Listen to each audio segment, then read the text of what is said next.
The enigmatic disappearance of Jesus' 12 disciples from the New Testament has been an ongoing mystery for many centuries, and only a variety of ancient traditions is left for mankind to ponder upon. Little can be gleaned from the New Testament, but a few sources, such as Hippolytus and Eusebius of Rome, offer a peek into the fates of the 12 apostles. The New Testament only mentions the death of 2 disciples, Judas Iscariot and James, who was the son of Zebedee.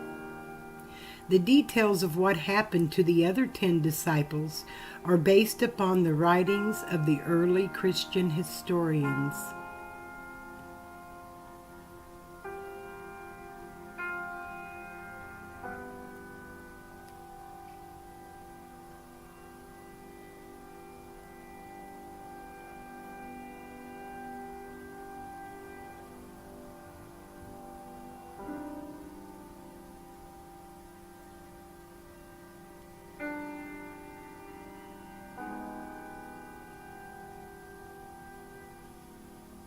Tradition teaches that Andrew was martyred in Greece. One account says he led the wife of a Roman governor to believe in Jesus. As a result, Andrew was killed. Some think he was crucified and continued to share the message of Jesus until the very end.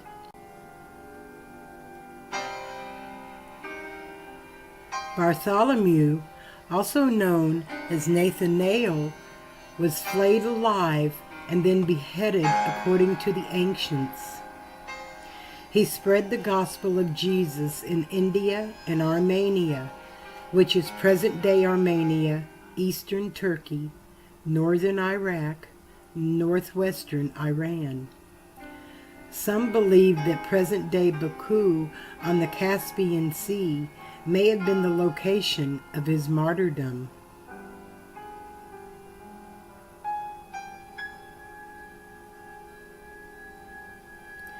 James, the son of Alphaeus, also known as James the Lesser, was supposedly stoned to death and buried beside the temple in Jerusalem. Traditional legend claims that James was thrown down by the Pharisees, stoned, and his brains dashed out with a fuller's club. James, the son of Zebedee, who is also known as James the Greater and the brother of John, was executed by Herod Agrippa I shortly before the Passover around 44 A.D. James's ministry was taught throughout Jerusalem and Judea.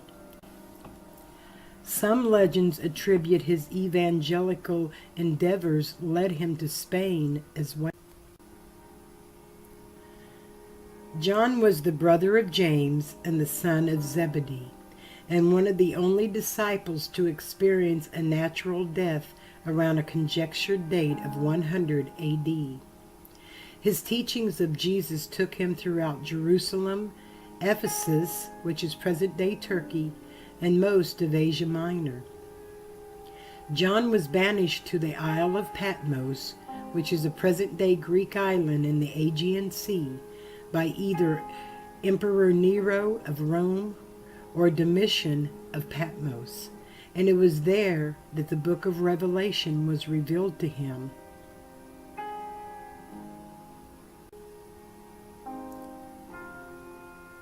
Briefly described by Luke in the book of Acts, Judas Iscariot killed himself not long after the betrayal of Jesus to the Jewish authorities. Some stories claim he hung himself, and other tales state that he fell down a precipice in the valley of Hinnom near Jerusalem and was dashed into pieces. The 30 pieces of silver used in the betrayal that was given to Judas was used to purchase a potter's field or a burial ground for foreigners, and it was named the Field of Blood even unto this present day. Matthew, who was also known as Levi, preached the gospel in Judea and possibly Ethiopia and Persia. While not a lot of information is available concerning Matthew, according to Eusebius, he referenced Bishop Papias of Hierapolis as bearing witness to Matthew's authorship of his gospel. Hippolytus places his missionary work as being in Persia, Parthia, and the general location of the Medes, and was believed to be martyred at Parthia, which is near present-day Tehran. Philip was instrumental in spreading the gospel of Jesus in Phrygia, which is located in present-day Turkey. It is unclear how he actually died, but some sources say it was by stoning, and others claim he was crucified with his head down. Either way, his martyrdom took place at Heliopolis. Simon, who was later known as Peter, had a ministry that endured for over 30 years according to tradition. Legend has it that he was martyred at Rome between 64 and 67 AD by crucifixion. All accounts of his death are agreed upon that Simon Peter, at his own request, was crucified with his head downward, as he did not feel worthy to be put to death in the same manner as Jesus.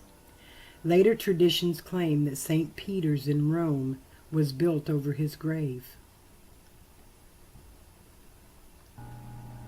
Simon the Zealot, also known as Simon the Canaanite, supposedly took his ministry north and preached in the British Isles, although this has not been proven. Not much is known about him other than he became the second bishop of Jerusalem. Most believe that he was martyred too. Thaddeus, also known as Jude or Judas, preached to the people throughout Mesopotamia. Later he ministered in Assyria, which is present-day eastern Iraq, and Persia, which is present-day Iran, and his ministry joined forces with Simon the Zealot. It is believed that both disciples were killed at Berytus, which is present-day Karakalisa in Iran, and buried there. Hippolytus records that Thomas was an active missionary and he met his fate in India by being speared to death. According to some, his gospel was spread throughout Parthia, which is present-day Iraq and Iran, while other traditions link him with southern India as well. All traditions agree that he was killed by a lance or a spear. Many readers of the New Testament find themselves wondering what happened to Jesus' 12 disciples, yet it remains a mystery unto this day. Speculation about the outcome and demise of these men may throw some light on the subject, but does not prove the ancient traditions of probability. Such traditions also apply to the Apostle Paul, who was first known as Saul of Tarsus, who was converted to Christianity after Jesus' resurrection and preached the gospel as far as Italy and Spain for over 35 years during the time of the Roman Emperor Nero, and was said to have been beheaded in Rome and buried there. Matthias, who replaced Judas Iscariot, was later numbered along with the 11 remaining disciples. He was said to have preached in Jerusalem and was buried there. It is unknown how Matthias died. Following the ascension of Jesus into heaven, his disciples went out and had tremendous impact upon the world. They took the gospel of Jesus to far-off places and also left us the legacy of the New Testament. They used the training Jesus gave them to impact and encourage Christians in their faith. Yet the question remains, what really happened to them?